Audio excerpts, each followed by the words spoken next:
Welcome back to Just Kidding News. Out of the closet. Today we got Anthony back. Woo. Whoa. He's out, baby. So one of the second most pivotal moments of your life was when you got laid off. Tell us about that. Oh. Damn, fool. Joe was like, is this recent? He's so disappointed in you. So this was 2011. Actually, I was funny things, we had already technically started Kinja's, right? And I was working for a street clothing company called Collusive at the time. Yay! Yeah, and I was a marketing and sales director there, and things were going great, but like during that time, the economy and things that I don't know if I am or am not allowed to disclose, but basically our biggest chain retailer ended up filing Chapter 11. Who's your biggest chain retailer? Disclose, it was Metro Park.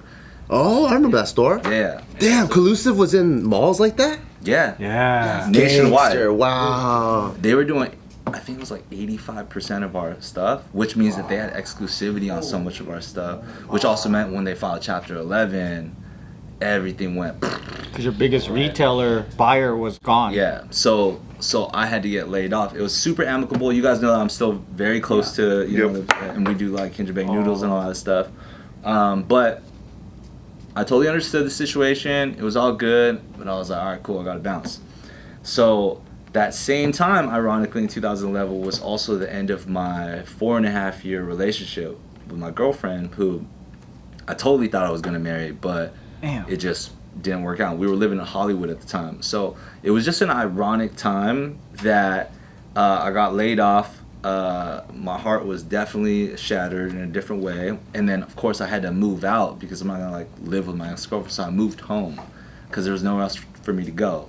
No work. I didn't really save anything up because I was not a very smart person with a lot of my business, and I was just living at home, heartbroken, and it was like the lowest point that I've had probably up until my whole life up until that point. And this was a huge thing because this literally 24ish. So 24, so that's the lowest point in your adult life so far, was at 24? My whole life up until that point. Yeah. But it's such an important moment to me because if this didn't happen, then I wouldn't have started dancing as a career. Wow. It was just like a thing that I would do extracurricular. That's crazy. Like if I was obviously just still doing well, or if the company kept on taking off, like I was a marketing director, I was sitting at a desk. Did you ever visit the office? Yeah, to pick up clothes once, I think. Yeah, I was just sitting at a desk, and the cool thing is I was just seeding out fucking merch and stuff like that to all my dance homies because like dancers look great in our stuff. We were sponsored by them as Quest at the same time that he was there. Oh, cool. Yeah, I was going to ABDC, sitting in the press room and stuff like that because we were a sponsor and we were doing like news interviews and stuff, and it was just like and I was fat, and it was a fun time. Well, what year was that? Add that in. This is 2010, 2011. Because I remember talking to you back then where you actually had like a job.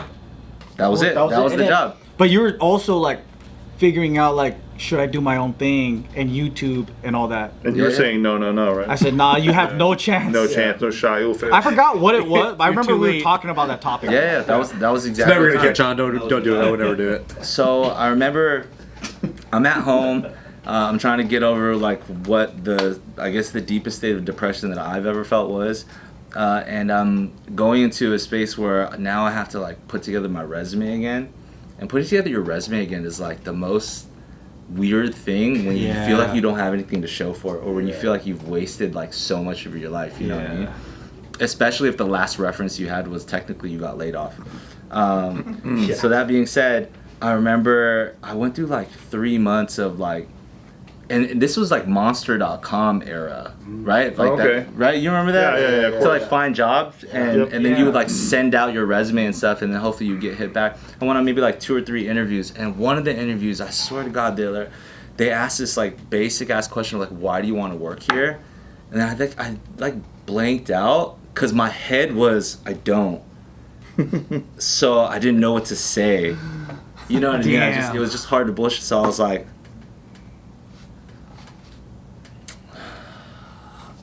I don't know if this is right for me, and then I just left. No way. Yeah. That's crazy. That's like a movie. There was a guy like, crazy. I like what you got, kid. You're hired. Honesty. It was just a weird. There's something in you. Yeah. And then I would go back, but I didn't have the clarity yet to be like what I'm gonna do. So instead of like being by my computer trying to like submit my resume to like more places and looking up different job offerings, in my therapeutic sense of self-relief, I would just get up and like freestyle in session and stuff. And then I would start like choreographing, because like that gave me the sense of like, this is like what I get to do, that nobody can judge me or lay me off for it. You know what I mean? It was just, Actual like, my question, space. not a bit. Is that like in Joker where he's just like fucking dancing around, like, and it's kind of like a weird cathartic space that you create for yourself? Yeah. Okay. You actually named a pretty good reference. Yeah. Thank you. But the next thing you know, because I'm doing these things, suddenly I'm choreographing, because like that's a version of my creative release. Now I've got routines. I got no money, but I've got routines. So I start hitting up some studios. Yeah. And I'm like, hey, I don't have a job right now, but I got some routines. Do you think I can teach? And some people would be like, they remember me from when I was competing and stuff. They'd be like, oh yeah, for sure, come through. So I started picking up class jobs. And at the time I was teaching for, I think it was $20 a class.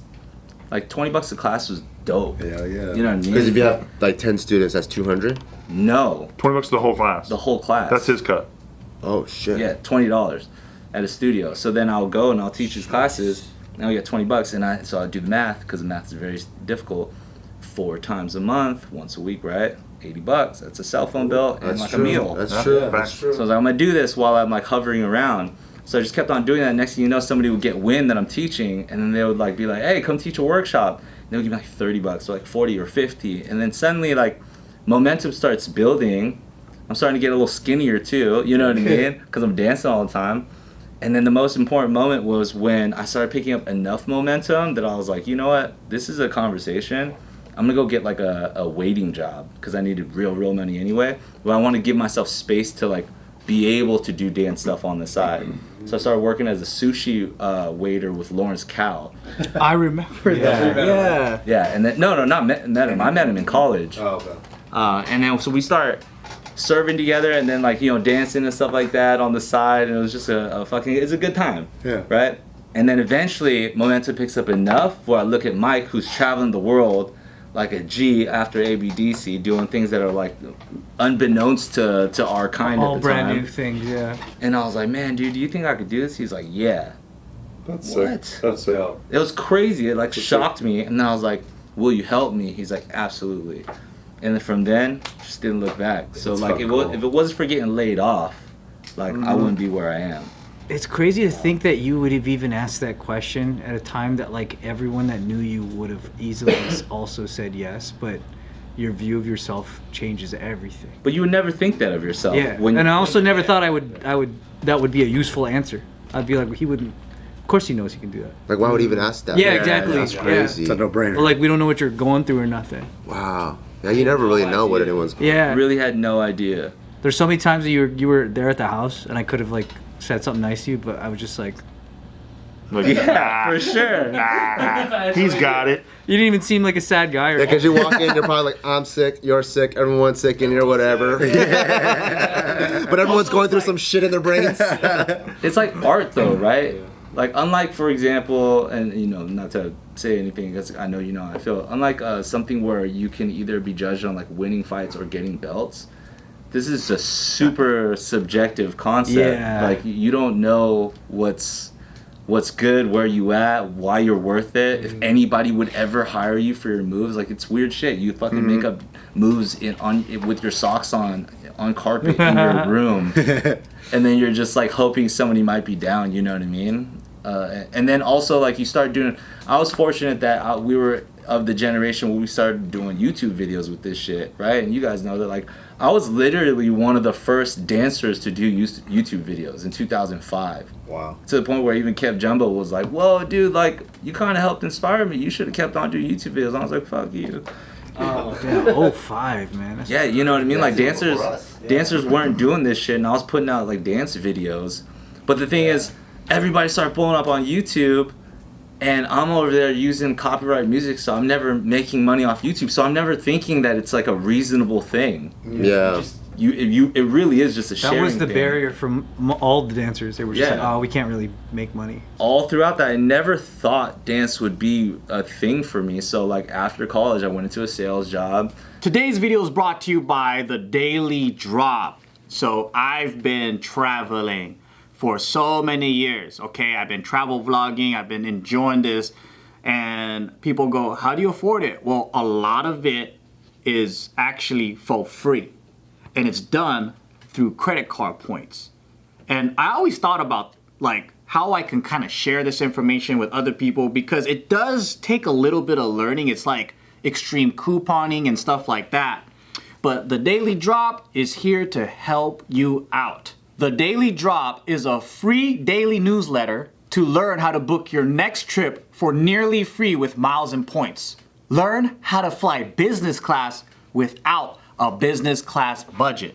See for yourself why over 1 million readers start their morning with Daily Drop. So subscribe now using the link in the description to get started on earning towards your next dream travel experience. I was going like door to door doing sales in the business to business, and then we were doing conventions and stuff, and I was really good at it. And then my bosses were fucking, and they like didn't want me to leave the office. Straight up, they didn't want me to leave the office because if I left the office and got promoted, I would take my team. I had a going away party for all this shit, by the way.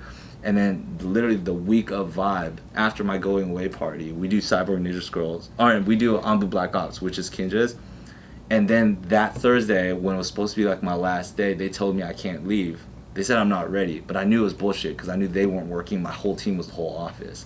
So this was in Riverside when I was living in Riverside. If I would have left that office to get promoted in Arizona, then the office would have just crumbled. So they failed me or held me back.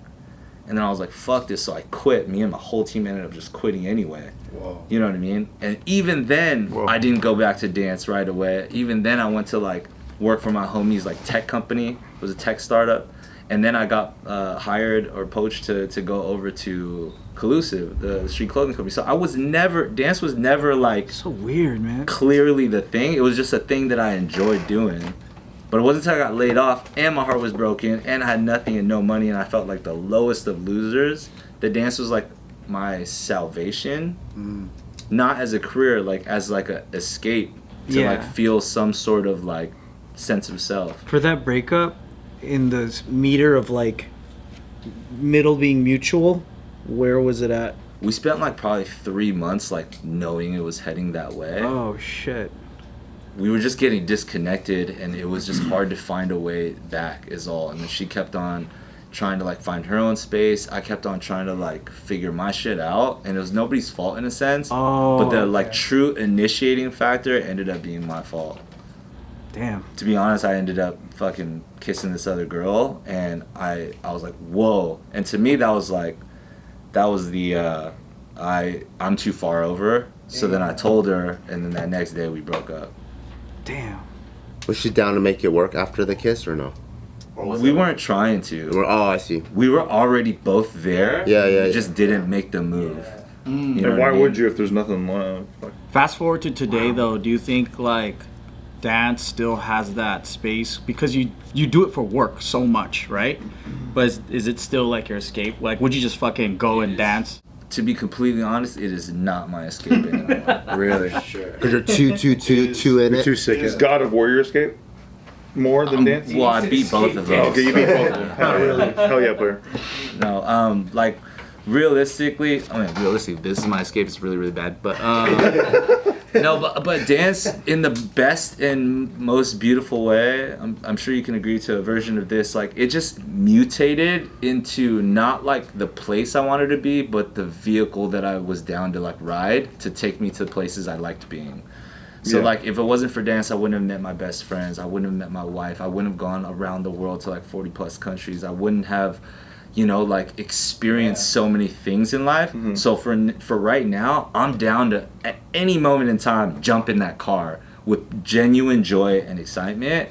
But it's not I'm jumping in the car because like that's where I want to be. I'm jumping in the car because I wanted to go somewhere. Did you have anything else that you were like, I really wanted to be a fucking guitarist or something, but then this is what worked for me? I think I did always want to dance because like in high school I like also really wanted to. I was always that kid too in the family parties that when they'd be like talent show with all the young kids, it'd be like me. It was always dance. Sea walking. It was putting on Michael Jackson. You know how it was. I knew that. It was always Michael Jackson.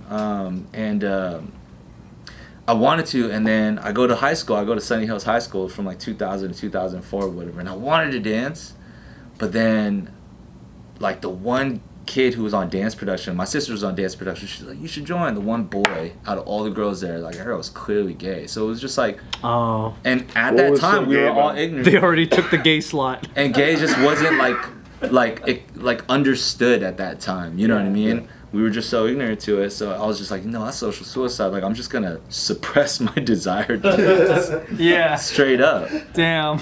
You know, there were b-boys in my neighborhood that they were fucking teaching like little kids windmills and stuff like that, and I would always try to like come by and look, but then the dude wouldn't let me because it's like, I'm not sure, I can't steal their lesson plan. So I'd go back to my mom and I'd be like, can I learn this stuff? And she'd be like, no. I'd be like, okay, How weird. because you had to pay for it. Where? What? There was just like, they're literally in a garage in my neighborhood. And they were selling Wow. lessons for breaking? That's not real b-boy. I've never. That's cool. That's crazy to see. I mean, That's unheard of in the industry. at that time, I would have been really surprised. I asked, he was like, yeah, you just got to pay for some lessons. I went back to my mom, she's like, no. So like, I just didn't have an outlet, but I wanted to when I was young. Yeah. Which is also why b-boying was like the first thing I got into Yeah. when I was like at UCI and stuff like that. Even though I found out very quickly I wasn't very good and I would get injured all the time. And when I was injured because I couldn't move, I would just be like, what's this studying thing? While you're bedridden. Hands, a lot of hands. Yeah. So then I enjoyed that, and then when I fell in love with choreography, that was the end of it. The idea of having people like do or emulate or want to do something that you came up with was like addicting to me. That I will never lose the joy for when it comes to dance. Like creating and then seeing how it can turn into something. I'll never lose that joy, but fuck no, it's not my escape now. What do you think it would need to happen for it to be your escape again? I would need to not have to live off of it. Yeah. Yeah. I That think makes so much right sense. now if money came from all other sources enough where I was genuinely happy, because I also really, really like making money. If I didn't have to make money off of dance at all, I don't even think I would do what I do in dance now. I think I would go back to things like break-in just because like the place that gives you pure joy is usually learning something. It's not being hella good at something and needing to top yourself over and over. Yeah. You know what I mean? Yeah. It's learning something and being like, holy shit, I got that.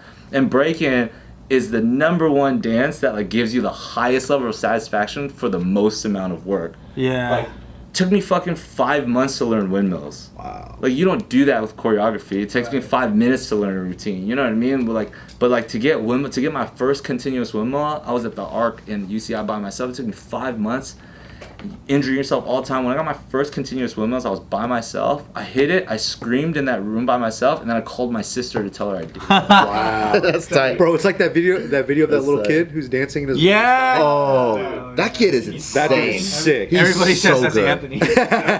When I hit the Nintendo 64 Rainbow Road jump, never The one that goes to the left changed everything. and over. Changed everything. Changed my life. Forever. Damn your controllers. Yeah, I know. Well, they were pretty good. I really do like you being laid off. Really was the best thing that happened to me. But isn't that the sign of a productive person when you can get a negative news and then turn it into a positive? Like what Bart did, like what Nick did. Like I just think that's how. I gotta productive admit, people it wasn't conscious at the time. It wasn't like I gotta take this bad stuff and move it in a certain direction. It was like, man, this sucks. Yeah. What doesn't suck real quick? You know what I mean? And then just life kind of happened for me, you know? Yeah. So yeah. And also like my environment was like my close homies were killing it. When you're just surrounded by knowing it's possible, that's totally different. Like, you know what I mean? I could imagine like that kid in like Slovenia right now who doesn't have it and is just like watching kids like on YouTube and just being, man, I want that, and not having resources. Like, I can understand how tough that is.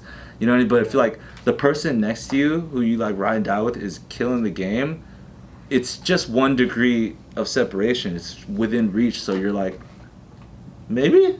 You know what I mean? Yeah. And that's like, that's everything I needed. And I was very thankful and lucky for that. I could not have done it without people like, you know, Mike and Tony. And even like Ryan was living there too. And I'm just watching this guy killing on a quest crew. And I'm like, He's just nodding at you in the hallway. Yeah. Good. What's up, man? Hey.